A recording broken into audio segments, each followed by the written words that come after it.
Hi there, welcome to the Overchan Chatter Channel 2. Hey, I'm here to come and do the recap for Next Gen NYC or NYC Next Gen. You know, the one with all the housewives, a couple housewives kids on there with the young adults or whatever that's in New York City. I'm not really sure how this started because I didn't, y'all know I'm old school. I put all my notes on notebook paper, and this is loose leaf paper, so I don't even know what order this is in. So anyway, let me just start this.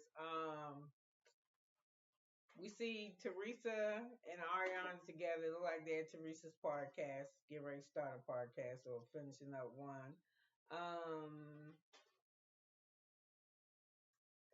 we see Meredith with Brooks. Meredith with Seth and Brooks, or with her family. They in some kind of 3D something when you got the, when you go to the when you go to the movies to see the IMAX movies, and they tell you to put them glasses on, the ones made out of paper, like the same ones you got to look at the viewer eclipse. They was in there with that shit on. It looked like it give you a headache, but what they were saying was that it's 3D. It's like a trippy trip. What it looked like to me, what it reminded me of when I saw this scene is I used to get ketamine drips through the military, through the VA to help with nerve pain. And I can remember I only went and did it like 2 or 3 times. I was like, man, fuck it, because I would go and I get the treatment or whatever. I know I'm off the thing, but I'm going back to it in a minute. I would I would go to get the treatment to help me with nerve pain in my hand, but shit, I would had to go the night before, so I stayed in like Murfreesboro or something, the hospital there, and so that's like 2.5, maybe 3 hours away from my house. I didn't drive though. So anyway, I get there. I could check in the evening. Nice ass hotel, we complimentary drinks, give you little snacks and shit. You could order dinner, room service, or whatever. But by 6 o'clock in the morning, I had to be at the hospital at the actual facility to get my treatment done. That you get in there, and I guess it's kind of just like dialysis minus the fucking coldness and the dialysis machines. But we sit in these recliners, and they give us like this shit to put on our eyes. Anyway, you get a drip, and the drip is 4 hours long, and they want you to listen to music and shit, but they watch you. You hook up on machines to monitor your heart and all that type of shit. But you start tripping like lava lamps inside your head. Like my very first time, I swear I talked to my father and Jesus, and we both know that they ain't here. Okay, okay. So anyway, when they was in there, that's how it is inside your head when you get an academy drip. And I wanted to do it first because I kind of wanted to, well, make my hand better, and I wanted to experience what kind of high that was. But nah. But anyway, you go there. For the preparation for it, my arm probably would be have my hand would probably have a sense of numbness about 2 or 3 days. It was sometimes not even 2 or 3 days. Sometimes maybe 32 hours. I was like, man, I'm stop doing that shit. I just had to deal with my hand. And it's not that my hand's in pain. It's just like my hand feels as if when you go to the dentist and they numb your mouth, and after the numbness start wearing off, you feel that fullness and that vibrating feeling. A lot of times my hands will feel like that. And if the temperature is cold, the intensity of that nerve is pain to me gets colder. So anyway, they was doing that bullshit, and Brooks was asking his father when you met up with Charlie, hey, excuse me, can you dig a little bit quieter? I'm making a tape. You okay? So anyway, my daughter here trying to help me do something. So anyway, listen. Um, Brooks wanted to know what Seth talked about with Charlie because he ain't really. I don't get it. Brooks is like 22, but they still try to teach him, treat him like he's 17 or 18. Man, he grown. He live by himself. So anyway, he spent a lot of time with his parents, which is cool. You're close to your parents, you're cool to them. But I think Seth want to really be his best friend, and Brooks ain't down with that. But Brooks is also not down with Seth running his mouth with his friends. He's like, y'all so into my life that my friends is y'all friends. So y'all need. He's saying that y'all need to let him breathe. And I think it's cool that y'all got a relationship like that, but he feel like he still got him. He still feels attached to his parents. That sister don't feel like that though. We don't hardly ever see her ass again. So anyway, Seth said I ain't really talk to him about nothing, you know. And then we find out from Brooks that he just wanted to be independent from his parents. So, Seth said we ain't talk about shit. We talk about, what's your purpose? We talked about Dylan, and Dylan got a body. Ooh, Dylan got a body. He ain't my type, but that motherfucker got nice. He's strong. So,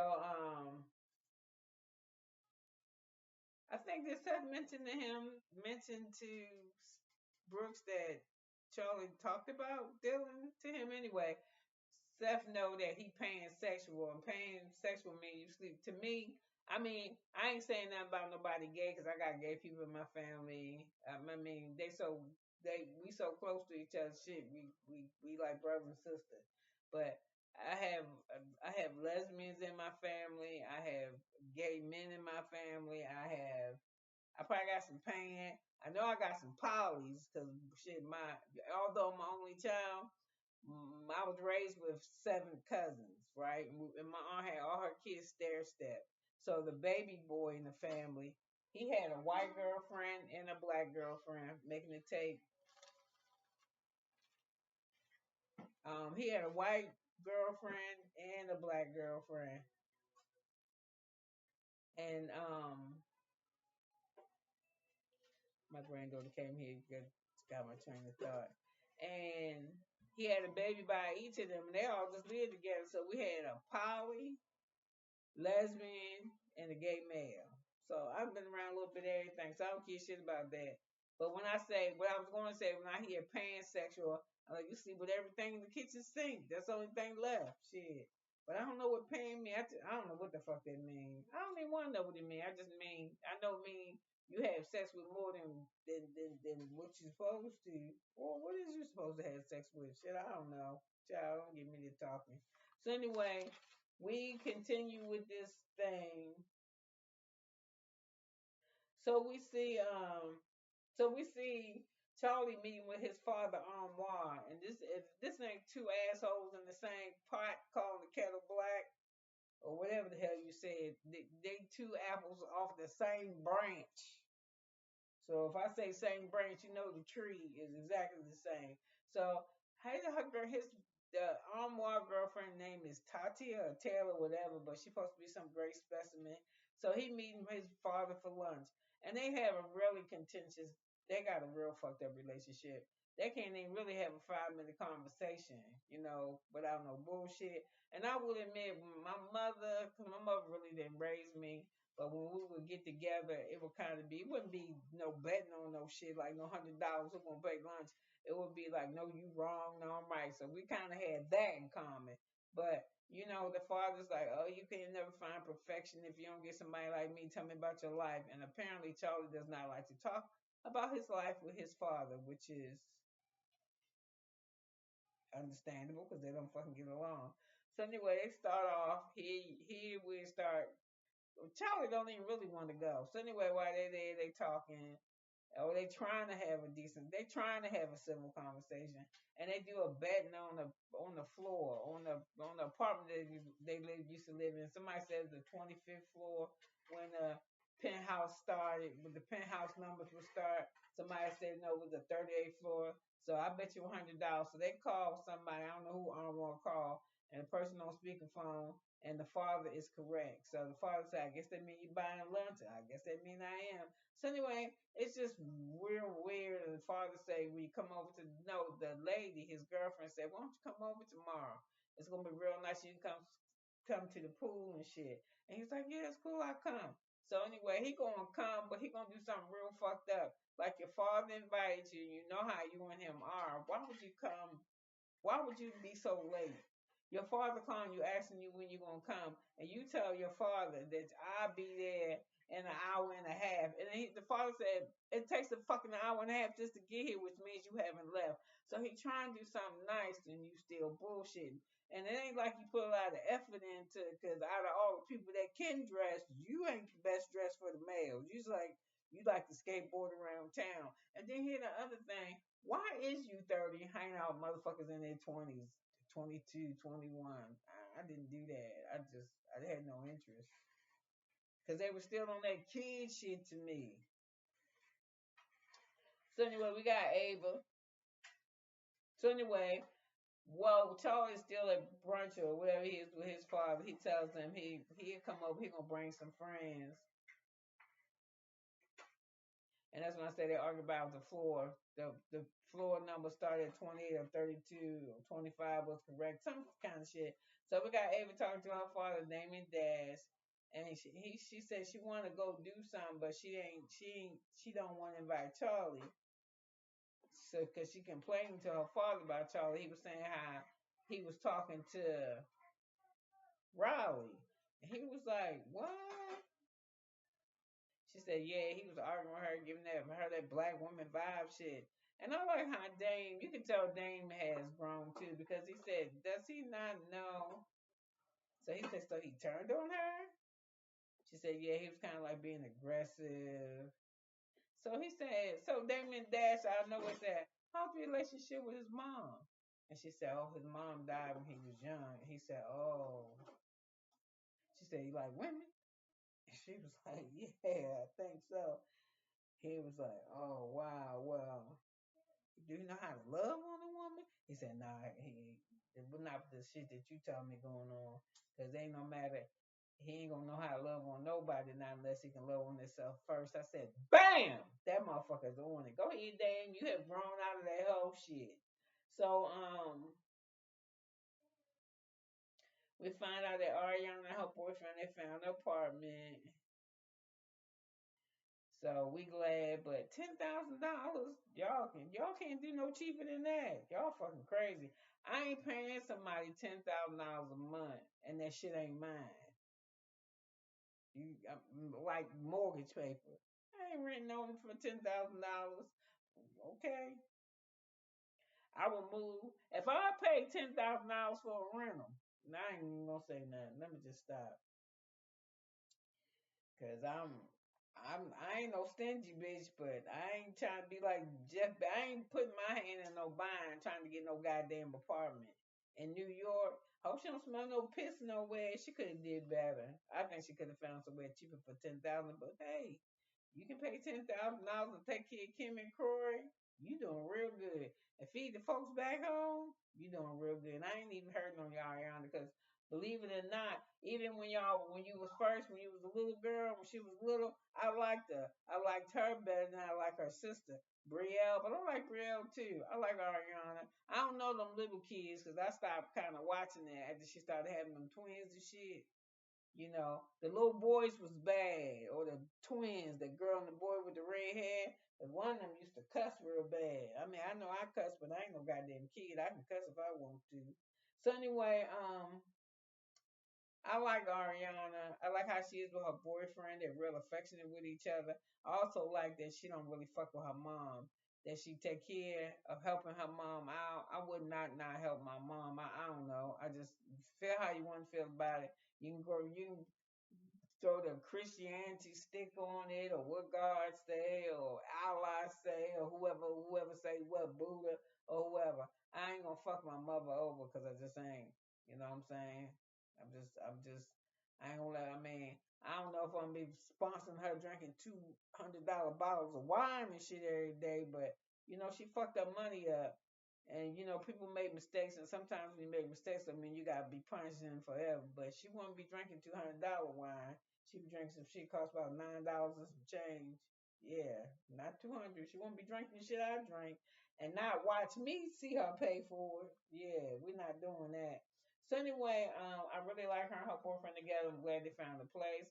I'm trying to think, is them her dogs? They came all the way up there with them dogs. So anyway, I don't know about her Zaxby baby boyfriend. And I say Zaxby baby because her father is was the franchise developer. The person that first did the Zaxby's. He got a chain in them motherfuckers. It was his restaurant. So we didn't really know about him, but he alright, and that place looks like it's nice. So I'm gonna leave that alone. So anyway, we have Georgia and she telling us, introducing us to her boyfriend. Is his name Omar? I think that's his name. Um, and she said when she said the three things that's important to a single girl in New York is finding a job, finding an apartment, and finding a boyfriend. And she said that she threw a party for somebody who invested in a party that she threw, and she said it was off the chain. She's been hooked ever since. So she's like a party planner. But damn, man, you're a party planner or event planner. You don't wash your hands. Just don't fuck with my food. You can talk that duration and shit all you want. Yeah, don't touch my food though. So she said that she's the for the boyfriend that she's matched with. It's crazy that she would never date somebody, and his name is Omar. She said because she said she never fuck with nobody with suits. He get up early. When he getting up to go to work, she coming in the house to go down, lay down, and she think a party supposed to be fun, have a purpose, and some other shit. So he wanna open up the boyfriend say he want what do you call that brick and mortar businesses. But he do crypto finance, crypto something online. He said he just do a whole bunch of shit. So anyway, he want to do restaurants. Ever since he seen Ratatouille, he said he just got to do it. Ratatouille the movie. If y'all didn't know, Ratatouille 2 come out in August. I like the first one, and it was my son-in-law's one of his favorite kid movies too. Lord knows I miss my son-in-law so much. Lord rest his soul. So anyway, whatever gene that Georgia got going on, he gonna invest his money in that. So they sitting around talking and shit. So we got Riley. She meet with Ariana, who is Kim Zolciak's daughter, who I like. And they start to talk about Charlie, and we find out that wherever they rode from, they rode back. Charlie rode by himself. Well, he didn't ride back with them. And he said he didn't want to ride back with them. He didn't feel like arguing with Riley. And he was tired of that. And somebody said, while Charlie was on the phone, somebody just took the fucking phone and hung up on him because they didn't want to hear that bullshit either. So, what we got now? So he didn't want to ride back with them or whatever. So anyway, we got Charlie going to his dad's house late. I really love that Brooks bought him like a bottle of alcohol or something. Thank you, Brooks. That's what you call manners. And their house is outstanding. The house is fucking. It ain't really my style, but I know I like it. I don't like all that shit in the inside of it, but I like the style of the house. And it look expensive as a motherfucker, so that's probably why I really like it. So, it's Dylan, Ava, Charlie, and Brooks are all riding up there together. So we hear Ava talk about no, we hear Georgia talk about 9/11. She said she grew up kind of on the poor side just a little bit, and when her parents both became attorneys, and then right after 9/11 something happened, and she said her father he never could recover from it. I guess it really fucked him up with PTSD, the shit that fuck you up after over and over again, the trauma or whatever. So they all talk about how they had been in different therapy. I think Georgia said she been in therapy up until last year. She need to go back. She still needs some help. And Ava said she used to be turned off by it, but that therapy is good. So anyway, Georgia tells us that after her father moved, I think did he marry somebody else? Whatever, after he moved, he died. Now she said that shit so quick that it sounds as if after he moved away from them, he got farther away with a move to Jesus with no help of Jesus. Well, you got to help him because if you wouldn't be there if he didn't, help you. Well, anyway, I think he might have off the self, the father, but she ain't say. But she weird to me anyway. So anyway, they get to fussing about Charlie because Charlie said that if Ava and Brooks is in the therapy, then they should go. And they was like, no, motherfucker, you should go. You the one with the beef with your dad. So he said that's why he was going because he got beef with his dad. Ava said the same thing when they put her in therapy when her parents divorced, and she said she was like, I'm not talking to you, I'm not saying nothing to you. I think all kids go on there with that same sentiment. But if they take your ass enough and that person start getting on your nerves, and you won't tell, especially if the motherfucker that's dropping you off is the one that you don't want to be with and they making you go. When you get in that therapy session, you let them have it on that parent or that guardian. That motherfucker, I told my one come talk to you. They make me sick. Yeah, that's what they talking about when they in there. So I said, Charlie's family's house is nice. Brooke bought a gift.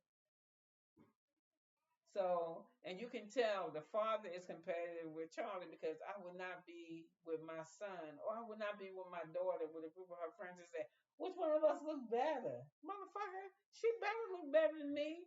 If she's 31 and I'm 60, and she better look better than me. Fucking better. She better. And if she ain't somebody doing something they ain't got no business doing. So he's like, who looked the best in they girls? I said, I don't know. You both are so handsome. So, know what Charlie said, which was true. Go ahead and say that he the handsome one, so that way he won't, y'all, this shit won't fuck the rest of my day up. Because if you tell him it's me, we going to have problems. So that's what I'm saying. Their relationship is real fragile. So anyway, while they playing that corn musk hole, y'all know I'm talking about country people.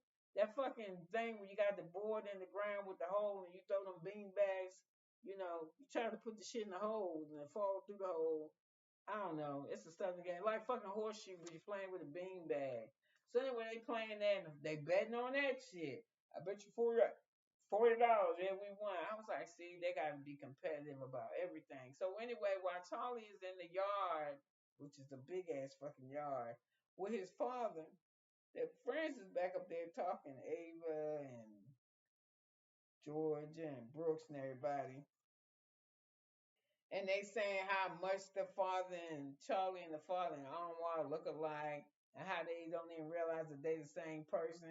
They just in different generations of their life, but they still the same man, just in different time periods. So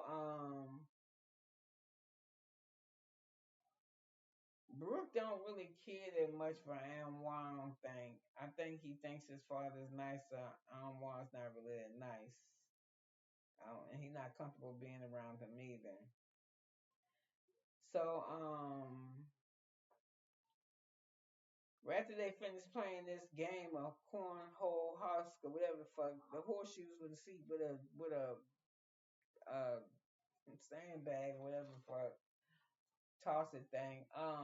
The father started trying to ask him about his life, and he was like, "Why you asking about my life? You know you asking my life, we ain't gonna get along." The father's like, "Damn, I ain't got time for your drama. I'm just trying to see how the fuck you was doing, seeing that you 30. What's going on? What's your plans?" Well, I don't really like to talk about my plans, but motherfucker, you need to get some, cause that girl Georgia is telling everybody that your father give you $30,000 a month, and you 30 years old. And then to kind of find out what's believed, or what I thought I heard them say was the reason why he give it to you, so he ain't gotta look at your ass. That's crazy. You be mad up in the house with me, motherfuckers. I ain't giving you $30,000 to catch Ubers and skateboard all around. What the fuck is you doing with your life? I think you finished with school. Did you think that once you got finished with college, you wasn't supposed to do shit? And apparently you have siblings, so if you think your father ain't really feeling you, why the fuck do you think he gonna be feeling you when he dead? Cause I don't think so. And if I was a sister and a brother and I'm in charge of the state, I'm not giving your ass $30,000 a month and you can skateboard all over New York City. So, I don't want to talk. Like, when we talk, we just get so mad. So, that's what the kids was up in this porch saying, up under the veranda, whatever the fuck you call it, at the nice backyard. They was like, listen, I don't know, but I think his father get him that, so he ain't got to. That's how bad they don't get along with one another. So anyway, I was like, damn. So I said they bet on that little game they was playing in the yard. So Charlie finally just thanked his father for having him over. And that's when the father says, so what's your plans? You 30. I don't want to talk about that. And everybody say the father is high intense and he has high expectations, but shit, I think Charlie do too. But Charlie says that everybody in my family always think I'm the villain. I'm always the black sheep. Well, why are you making yourself the black sheep then? If you already know how your father played, why are you playing the game with him?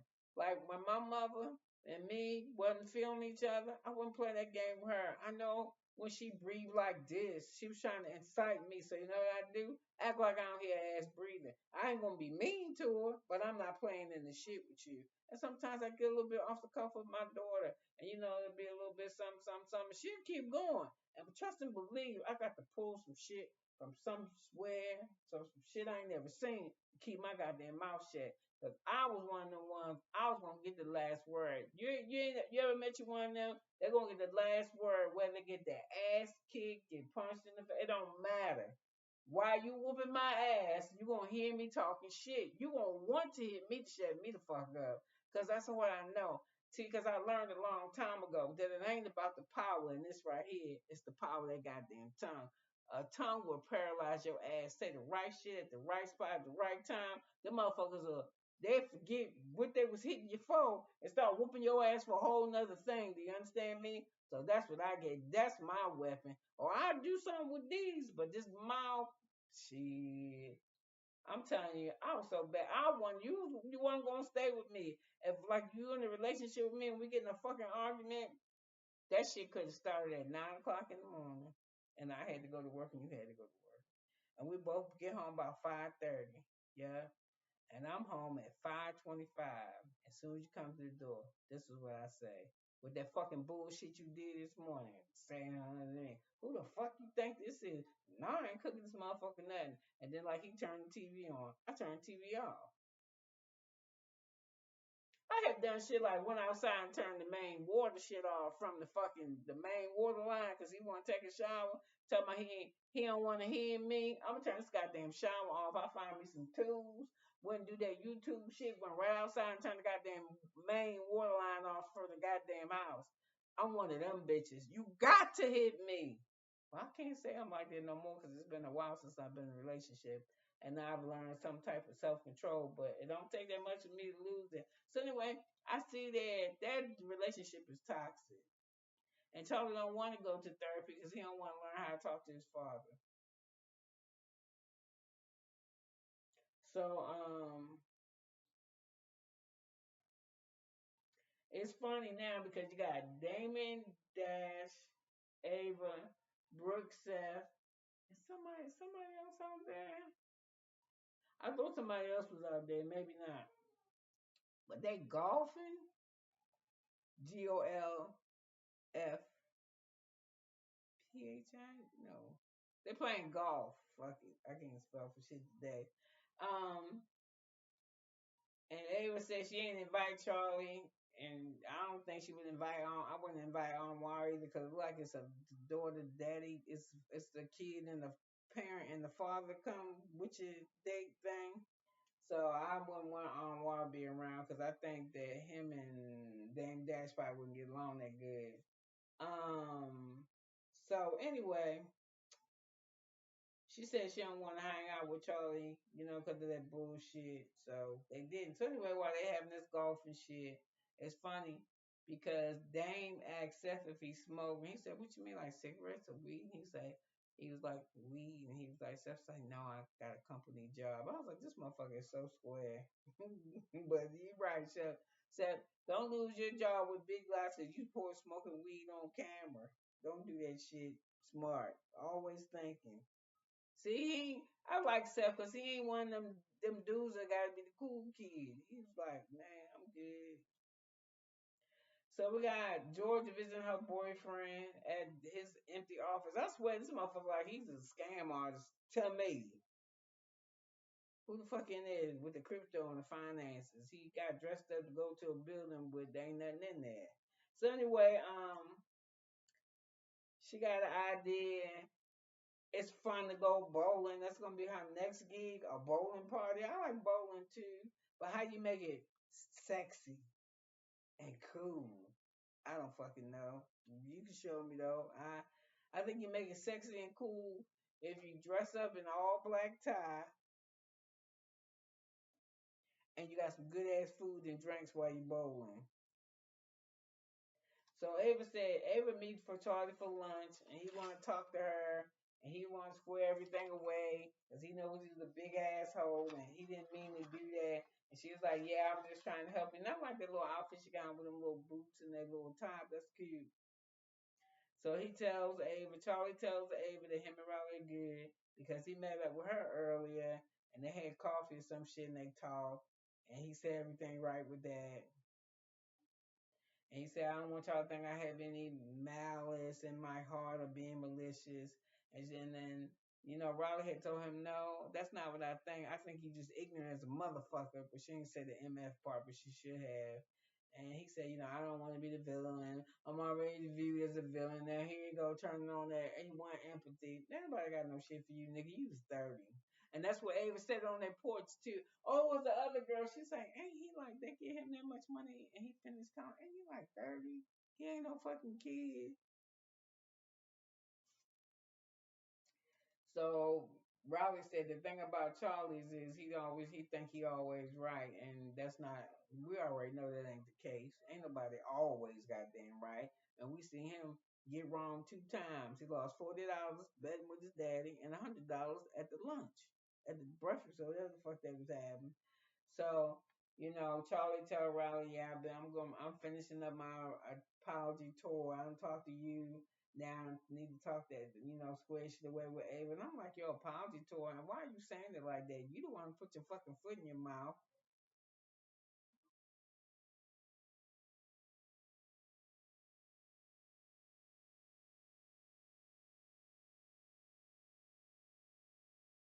So, he is talking to Ava, and he tell Ava that Ariana is growing on him. And she's like, well, she got a whole man. He's like, she's just growing on me. So we see Ariana and her boyfriend, they moving shit up in the house. We see her dogs. We see did she call Kim? I think Kim called her and she told her that she got an apartment and the mom said she wanted to see and she said she can't wait for her to come see the apartment and how proud she is of Ariana. And then she says, yo, you drinking my wine? And I was like, no, bitch, because this wine costs $200. You're not supposed to be drinking nothing that costs that much because you don't got $200 bottle of wine money, so you need to stop. Like you need to stop drinking Pepsi and drink Big K. Who's that? That's Kroger, ain't it? Or off-brand soda.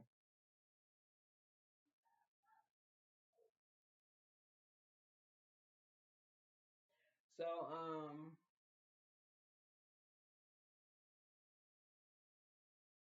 everybody is getting together because Chloe is having a birthday party. And I don't know, y'all. Is Maria? Is I don't want to fuck up nobody or say nothing because she is pretty. But is Amir a dude or a girl? Because the voice, I'm just saying, pretty ass girl, pretty ass dude. But the voice is getting me off. So somebody tell me, when they send me a comment, Amira, the girl that had the voice like that, who had the confessional by herself. What's going on right there? I mean, hell, I had a yeast infection. I had an esophagus, a carditis, esophagitis shit, which is yeast infection of the throat. So I can't fuck with nobody. And no, I ain't get it doing no bullshit.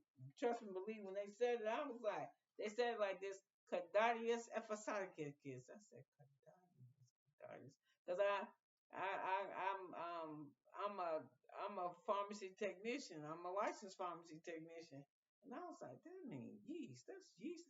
How the fuck I get yeast in my esophagus? And they was like, oh, just yeah, because was I sleeping? Somebody was sticking the pin in my mouth. I don't know what the fuck. I don't play. I don't play. And they was like, no, it's how you get vaginal yeast infections. You get yeast anywhere. It's the same thing. What is that shit? Athlete's foot. That's yeast infection. I was like, okay. She's making me feel a little bit better now. But I'm about to be like, somebody better. What the fuck? Yeast in the mouth? Like, oh my, yeah. So let me leave that alone. So it's Chloe birthday party and the usual people show up for to celebrate. So Brooks asks, he sees Ava, and he asks how the thing go with Charlie, and she was like, he was all right. And she said, I think he has a crush on you. And she was like, on me? He like Ariana. And she's like, what? So he said, yeah, man, he said, what? So Ronald and everybody want to know what everybody talking about because everybody in their own individual pockets, right? So when Seth leaves, no, when Brooks leaves from talking to Ava, he go over there with Ronald and them. They're like, what's going on? What's happening? So he said, so Brooks had something to drink. So he ain't really paying attention, but he know what he shouldn't say, but he done had something to drink.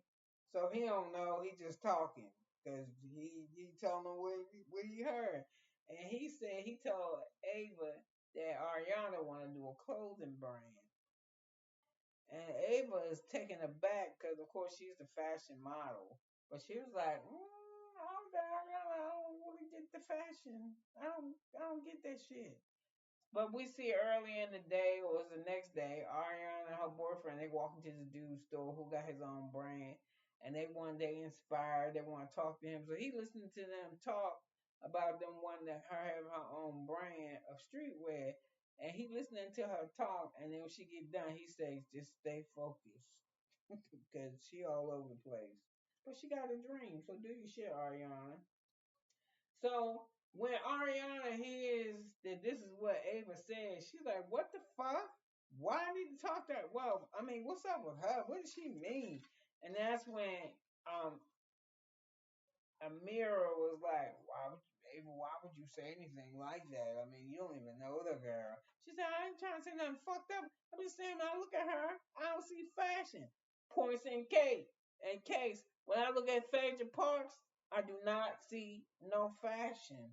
Mm-mm-mm-mm-mm. When I looked at Dr. Simone, I don't see no fashion. Mm-mm-mm-mm.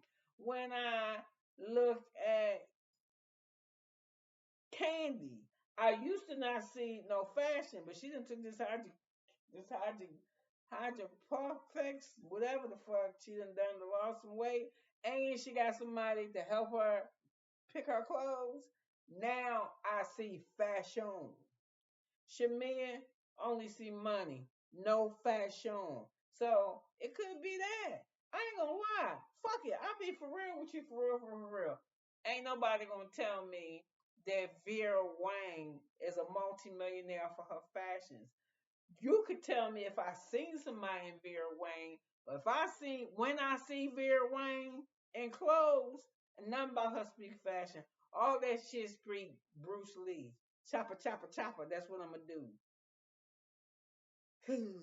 That shit. Whatever that shit he used to do. I don't know what he used to do, but you know what I mean. I don't see none of that shit. So anyway, Ariana in the bathroom talking shit, so they're all in the bathroom. I'm gonna say something there. So anyway, they wind up all sitting together, and Ava was like, Ariana was like, yeah, I kind of got fucked up. Why you fuck with me about my brand? And here you go. First of all, she ain't even got a brand. So Ariana, don't get mad about that. Don't get mad because this bitch said she don't see your fashions. So if you want to be the aesthetic and do the shit, then do the shit. Make it so next time Ava see your ass, Ava be trying to wear the fuck you trying to wear. Or trying when she see you, she see fashion. Now when I see you, I just see you as like a little kid because you're still like a little kid to me. And still dressed kind of high schooly with the little tank top on and the fishnet little what you call them scrubs things that you was wearing. Ponytail was cute, makeup was cute, but you ain't fashion to me. You look regular, like you just said. You didn't like Ava shorts she had on because the other day came from Forever 21, and so the most of your shit too.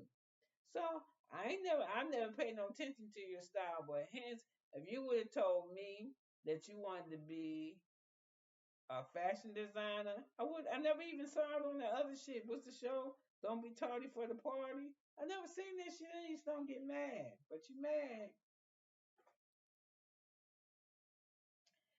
But you doing good though, Ariana, because I like it. Like I said, you still helping your mother. So to Ariana, Ava was giving that mean girl shit from Mean Girls. What she call her? I don't know what she called her. Oh, she said she Ava from Mean Girls. So That's all I got for you with this. Damn, I stayed on this longer than what I thought. So listen, I've been here 39 minutes too long. Let me get off of this thing because you could have been anywhere, but I was so happy that you was here with me. And I'll see you tomorrow. Bye now.